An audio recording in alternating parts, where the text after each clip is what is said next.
Ryan Gable. It's good to see you, my friend. You Good too, to see Ryder. you in person, bro. It's the first time we've seen each other in person being friends. Yeah. Yeah. Well, we met last year here, which was a very enlightening experience, and we've kind of just headed off since then. So appreciate you being here. Appreciate you doing this in person. It's always fun doing these in person. I feel like it's way more personal. You actually get face to face with the person, and you can talk to them, you know? Well, I think all the shows we've done, of all the shows I do, mine are all audio. Yours is the only show I've done video, so now we get to do video in person.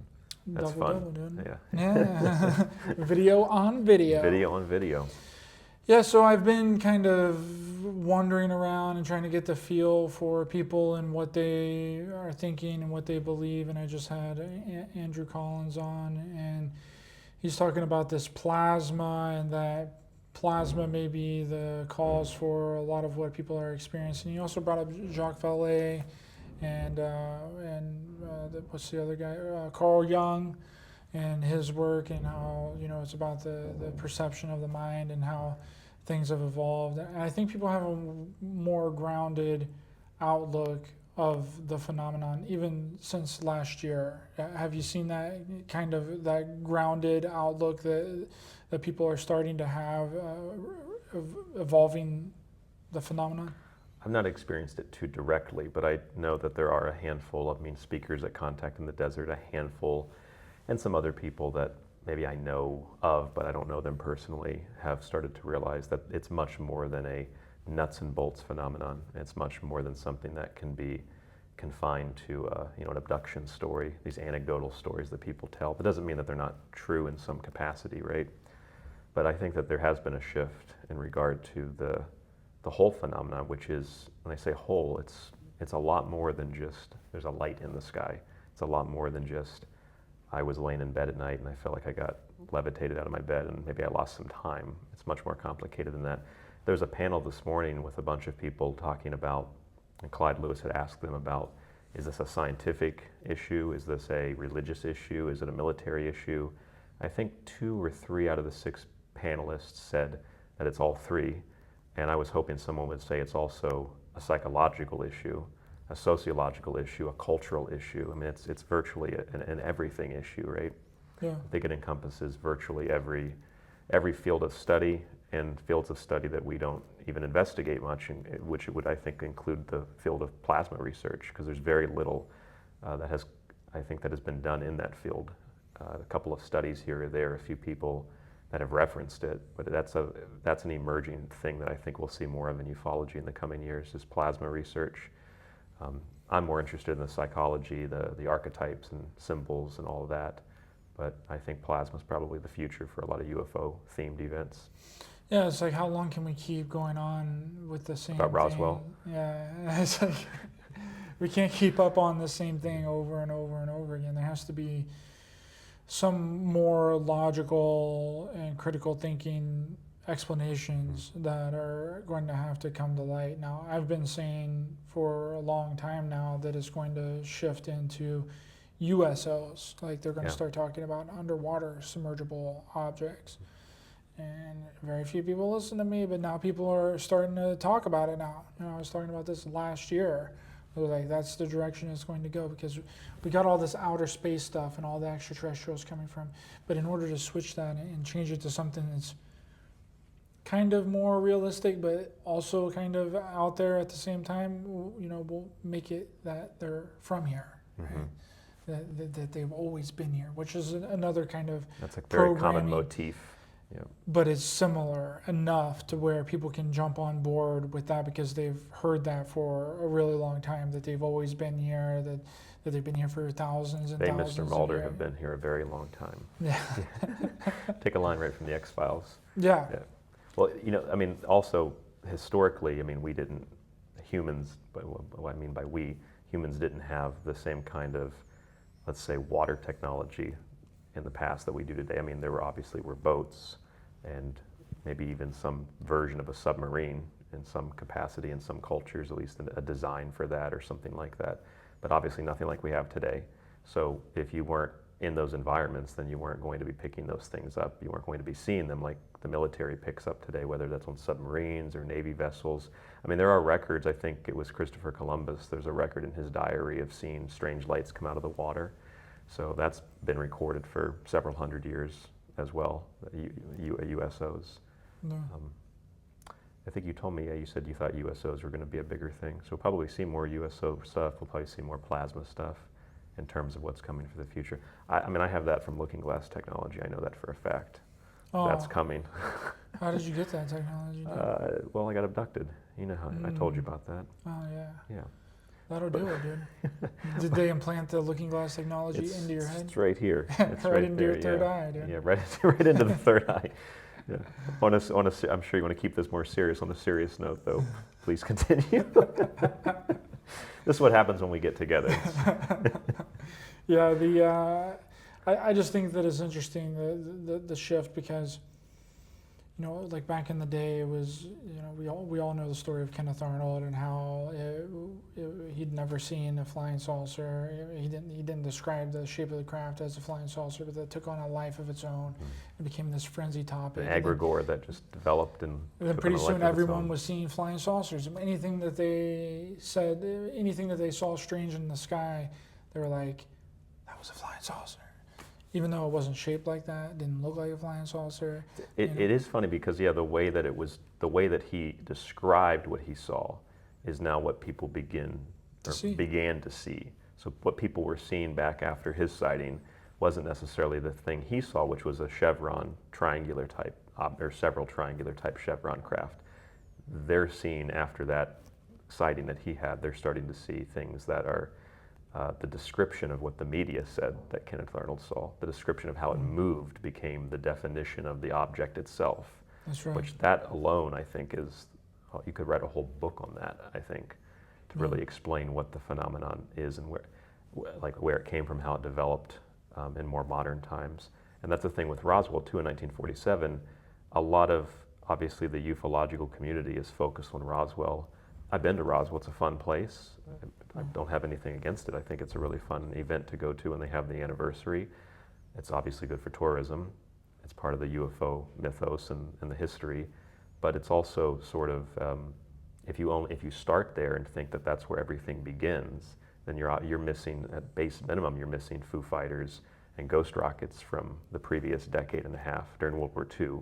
And those are very significant things that play more into the psychology of what the UFO phenomenon is. And by psychology, I mean the stressors of World War II, just like during the Cold War, the stressors of nuclear war. And people began to see more and more of these objects, not only just in the sky, but they saw them over nuclear facilities, top secret nuclear facilities. And I mean, I personally don't necessarily know, I don't know how you feel about this, I don't necessarily believe that there's any like EBE type extraterrestrial biological entity type intelligence behind that. I think that it might be a projection of our own unconscious, a fear of nuclear weapons and self-destruction, just like we've heard a lot at this conference. I've heard this all weekend in panels, I've heard discussions, I've heard people ask questions to speakers. What can the aliens do to save us from climate change? Or I've heard people suggest the aliens are going to save us from climate change. And that's an old motif too. You know, people that saw aliens or UFOs or had an interaction with them 30, 40, 50, 60 years ago were saying the same thing. What did the aliens say to you? They said to stop polluting the planet. It's the same exact story over and over and over again. And we've always had stresses in society and things that stress and bend society to the breaking point, whether it's a massive war or it's, you know, the threat of nuclear annihilation, where you get a combination of all that today, especially with the media focus and attention, because everybody has phones, they can look at it 24 hours a day. So that leaves the door open for people to, I don't mean literally hallucinate, but in a sense, almost like a psychic hallucination. We're looking for something to save us, something externally.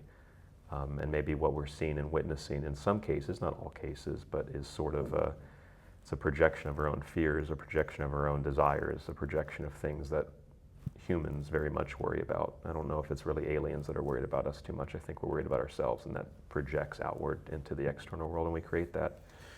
I agree, absolutely, and that gives you the insight of the consciousness and how people were feeling after World War II. Yep. I mean, World War II was one of the biggest wars that the United States was ever involved with. I mean, a lot of people died during that time. A lot of people Mechanized were death. fearing for their lives during that time. And especially with the V2 rocket program, I mean, you had new technologies and rockets raining down out of the sky, and people were more focused on the sky.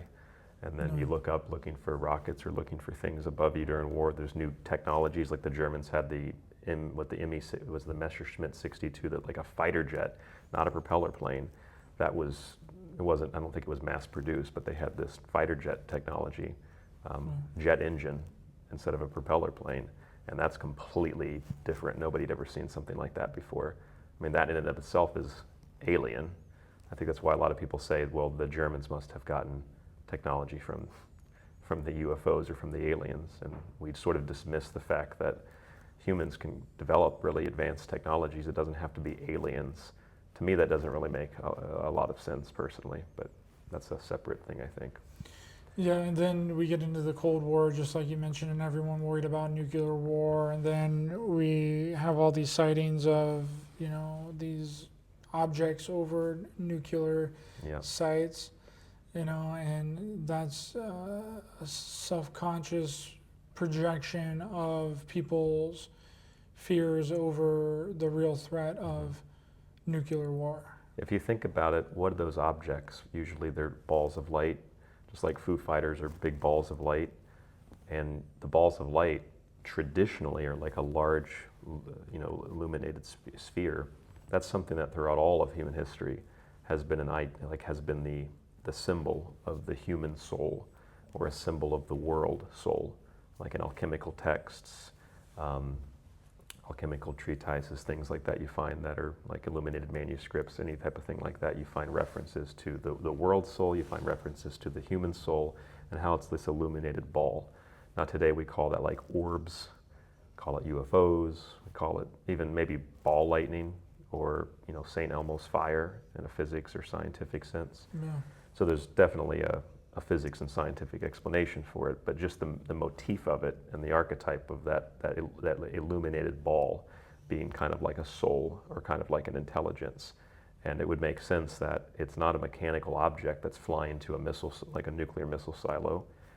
Maybe, but I don't think that makes as much sense as humans collectively creating these kinds of things during times of stress. Especially, I would assume that it's not just that it's during the Cold War, but you're working at a very sensitive nuclear installation, knowing that at any moment you might be turning the keys. I can't imagine that that's not a stressful job on top of everything else. That's definitely a psychologically draining job, being in that in the middle of nowhere position. too.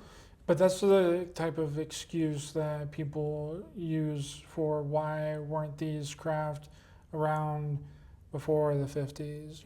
Why weren't we having these sightings before World War II?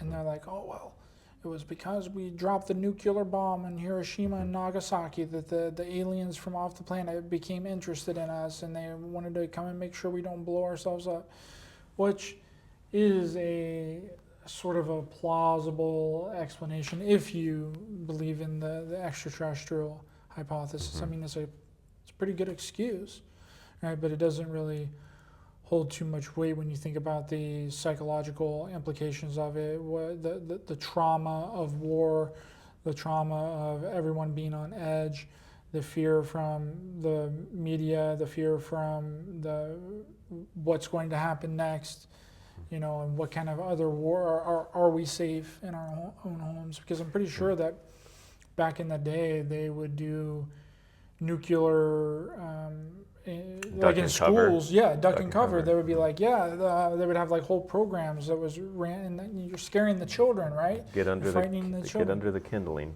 yeah. For the bomb to go off, right? And also during the late 50s, early 60s into the Apollo years. What did we talk about? We talked about going to the moon, right? And so what is that? That's humans, new technologies, invading another planetary body, a moonlet in our solar system. And I think thanks in part to the 1952 Robertson Panel Report, but also because of the cultural and historical and just the human significance of going to the moon, whether you believe that or not, just the idea of that, I mean, that made its way into pop culture in the sense of having beings, humanoid type beings, in new technologies that we've never seen that are advanced, coming and invading our planet as we got ready with new technologies to go and invade another world. Those two things, they parallel each Coincided other. with Yes. each other. Yes. Yeah. And also, back to what you were saying just a moment ago, again, if you just start, you begin at Roswell and you, at base minimum, miss Foo Fighters and things like ghost rockets back in the 40s and late 30s, mostly in the 40s, and also the Battle of Los Angeles in the early 40s too, because that object was etheric. Like, when was that? 42 or 43? It was early 43, I believe, off the top of my head. I believe it was early 43. I think it was February. That was a really interesting event, the Battle of LA, but I'm pretty sure that there were reports because they fired at that craft in LA. 1,400 rounds, I think. Yeah, and there were reports that they were hearing like the shells, the bullets were like bouncing off of the craft. Or just going through it. Yeah. Almost like, well, yeah, I read reports about that, almost like it was, and I talked about this in one of my new books. It's almost like if the object was etheric, like it was almost like an air spirit. It just goes right through it, which is very similar. There's a military report from off the top of my head, I think it was 1943 as well, somewhere around there, maybe later, from Schweinfurt, Germany. I don't know if we ever talked about this one. Mm-hmm. They were U.S. military planes flying over Schweinfurt, and they came. This is in the record. This isn't like something someone fabricated and explained later.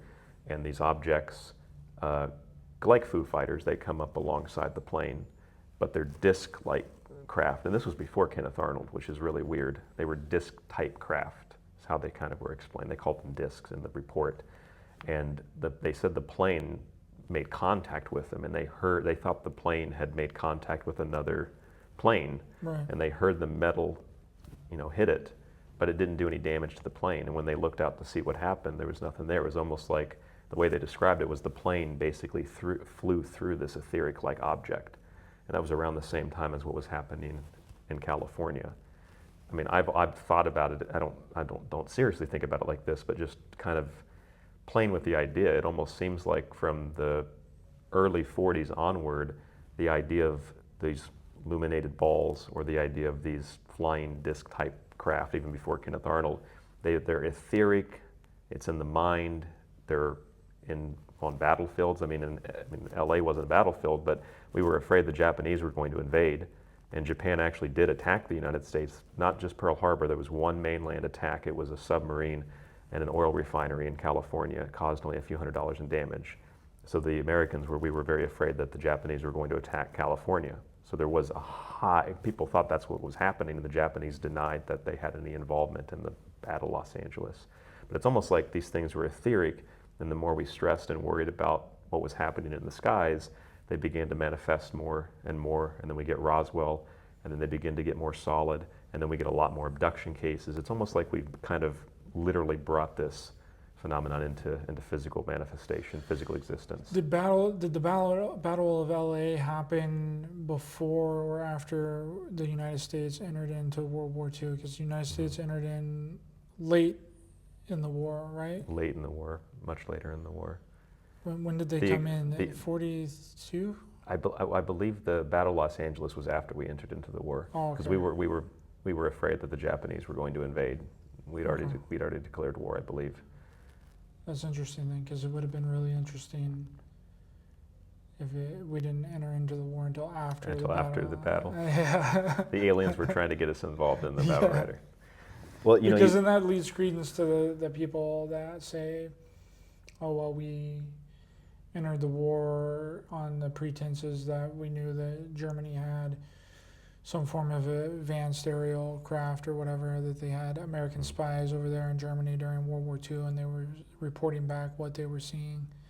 And that's, according to ufology, right? According to ufologists, that's kind of what got us into the war. Mm-hmm. You also have to look at, if you go back before World War II, the Foo Fighters and ghost rockets and Arnold in the late 40s and atomic weapons and all of that, if you go back far enough, as we've talked about so many times, and as people like Carl Jung and many, many others have pointed this out too, that you have the evolution of the UFO phenomenon going back thousands of years, if not tens of thousands of years. Not just the beings or the creatures that we associate with these objects or these lights in the sky, but the phenomenon itself, it evolves. So it goes from, usually on battlefields, soldiers seeing boats and shields, pillars and things, cannons in Germany, cannons and cannonballs and things that they didn't understand what it was, so they described it in terms of things they did understand, like a big wooden ship, right, or a shield, or a cannon and a cannonball. And then as time progresses and we move more into modern times, the boat has become a spaceship, because we know we have rockets and we have space shuttles, and that's so widespread and probably pretty antiquated technology, but you got private companies that even do that now. So the more and more we evolve technologically, the UFO phenomenon evolves with us. So it's kind of like that idea when a military plane's chasing a UFO and it can't it can't really keep up with it, like it's always just a little bit further ahead. I don't know, it's kind of just, I think it's kind of like that with the phenomenon in general. It's something that you're not going to be able to catch it because it's part of us. And the more we move forward technologically and in terms of understanding the world around us, it's just The more we one step associate ahead. it with what we know. More we associate with what we know, and the more we associate it with things that are the phenomenon itself, with things that are always just a little bit more advanced than we are. And that probably, like with science fiction, leads us to make new advances. Because they were talking today, there was a panel about gravitons and looking for the gravity particle. And because there's a theory and there's a formula, and then we build something, we try to find it, and we try to prove the theory right, and sometimes the theory's wrong and they have to redo it, and then but if that's what you're looking for, and that's what and for ufologists, they would say, well, once we can understand that, maybe we can obtain the technology to have some sort of interstellar flight, because gravity wouldn't be a problem anymore. And that's what the UFOs, they say. They don't really have to worry about gravity, right? They can just move, they're anti-gravity vehicles. But that's also, I'd say separate science from ufology for a second. And from a ufological point of view, all these are also scientific, like they're scientific like theories, right?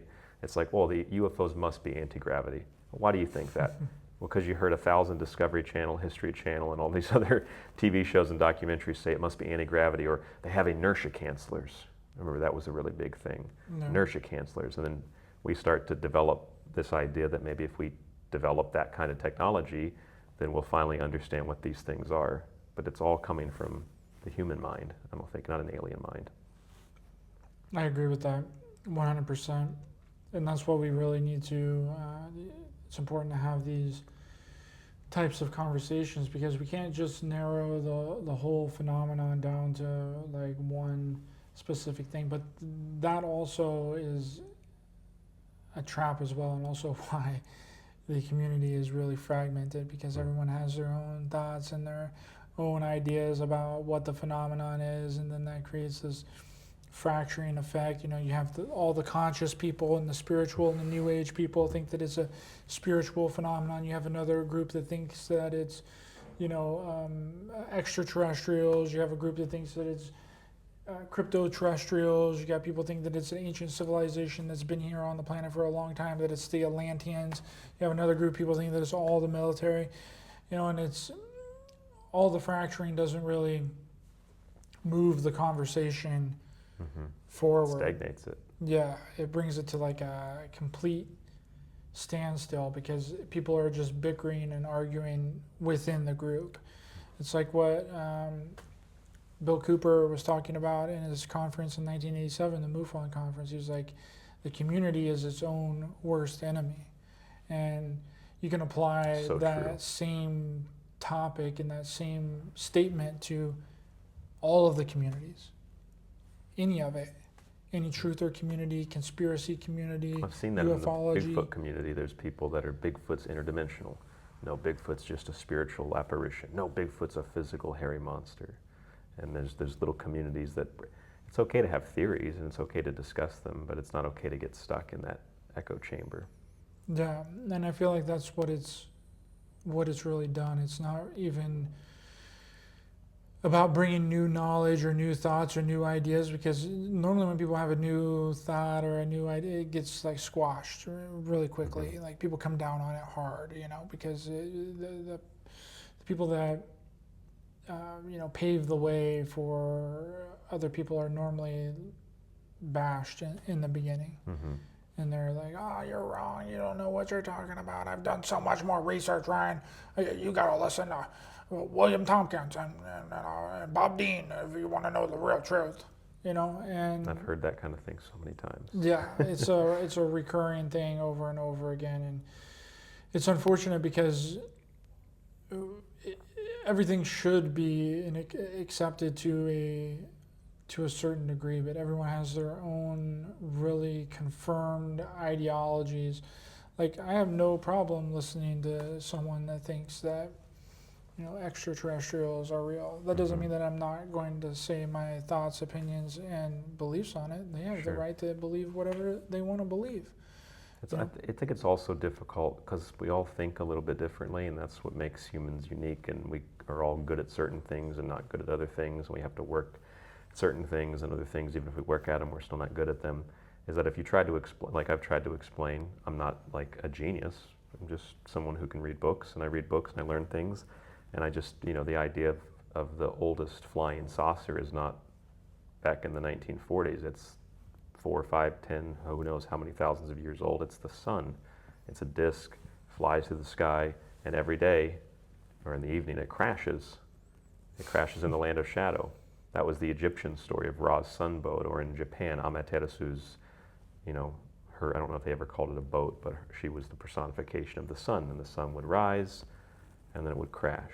There's actually a very similar, there's a correlation between Jesus' story of resurrection and death, and the UFO story of these extraterrestrials or this flying saucer. I know those two things to people like you and I aren't necessarily the same. No.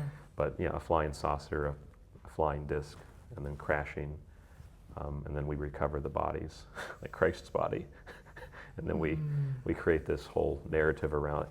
There's a very similar thing going on there. And the sun is the oldest flying disc. It is the original flying disc. But unless someone's read Joseph Campbell or Carl Jung, or they've studied, basic like archetypical symbology, it's okay they don't know that, but it's hard to explain that to someone who's very hell-bent on, no, it was 1947 Roswell. What's interesting is, like, you would think that something that you would see every day, like the sun that would come up and rise and then set, and then when it sets, it gets dark, and that happens every day for all of eternity, like all of our existence here. Like, you would think that they would kind of wise up a little bit and be like, figure it out that this is a light source and this is always here. It's not, it is extraordinary that we have a sun, but it's not extraordinary to the point where it's anomalous. It happens every single day. So it's like, I'm sure that they thought, oh man, what is this? What is up in the sky? But how long can you think that exact same thing? But I'm probably, I don't know what civilization was like back then. I don't know what they were thinking. I don't know what they were doing. It's probably all survival. And it might be how we interpret it too. It might be that it wasn't a literal interpretation for most people, that they were really legitimately afraid the sun wasn't going to come back. That could have been the common person, the priestly class didn't believe that. Or it could just be our interpretation of the past. Like, we thought, oh, they're so primitive. They didn't have iPhones. So they must have thought the sun went away when they were really telling a more complex story about nature. Yeah, that could be it. We're worried that the sun doesn't come back. And we do really kind of take a lot of things for granted in our reality, like the sun and the moon and the stars. It's like a everyday part of our reality. But then there's the other part of this where, as society evolves, then we realize that is a naturally occurring phenomenon that's a part of our reality. But then now we would classify that as scientific.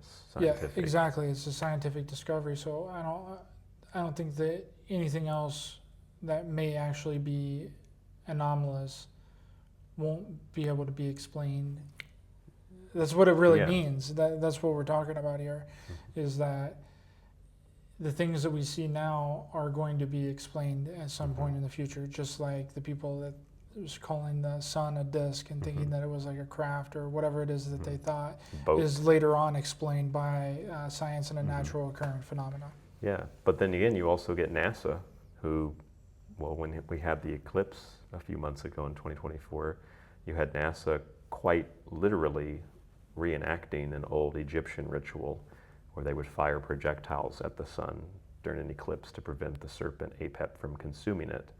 So despite the fact that I completely agree with you, it's a scientific discovery, we still reenact the ancient stories and the ancient myths because they hold, I think, symbolic power, subconscious, unconscious power.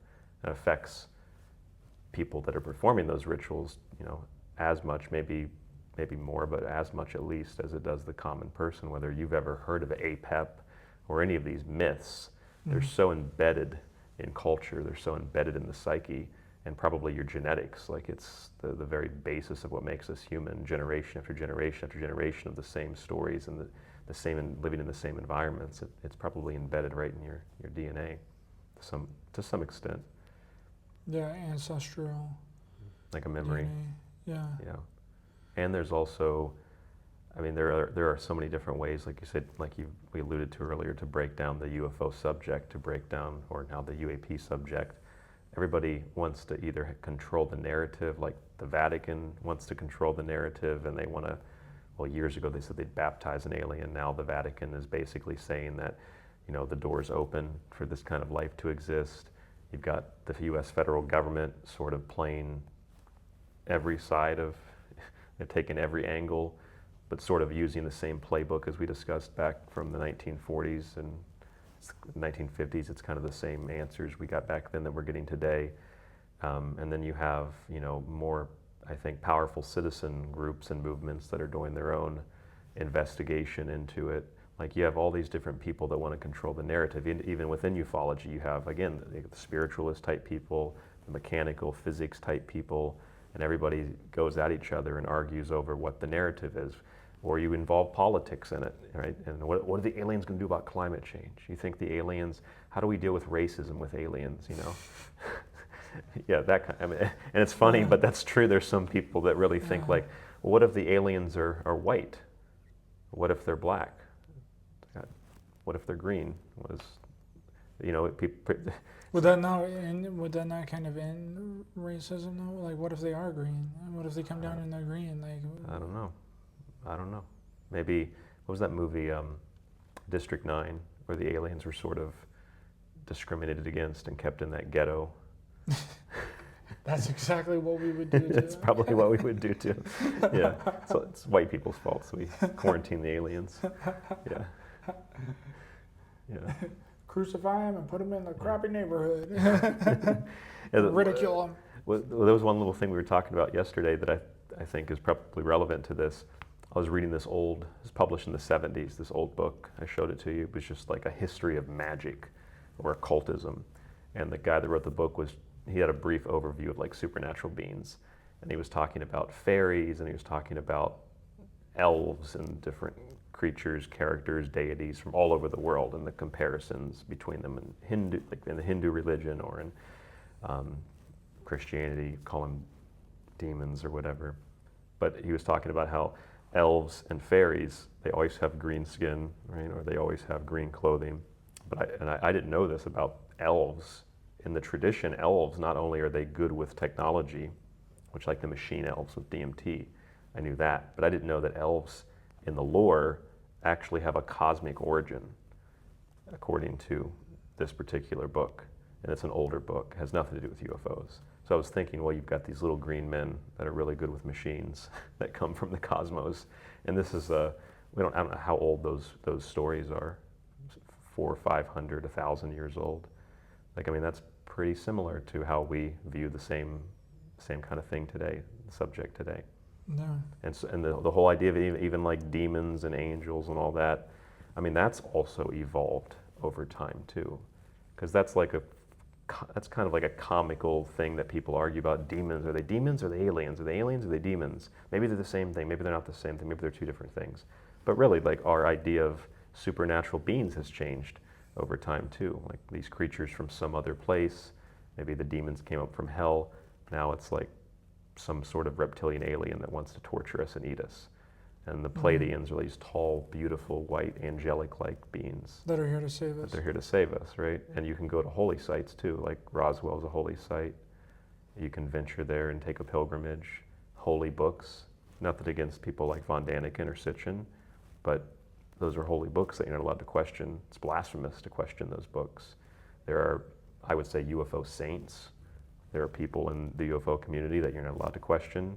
They've got sainthood from the leadership of the ufological cult. They've been ordained. Got their fish bishop hat.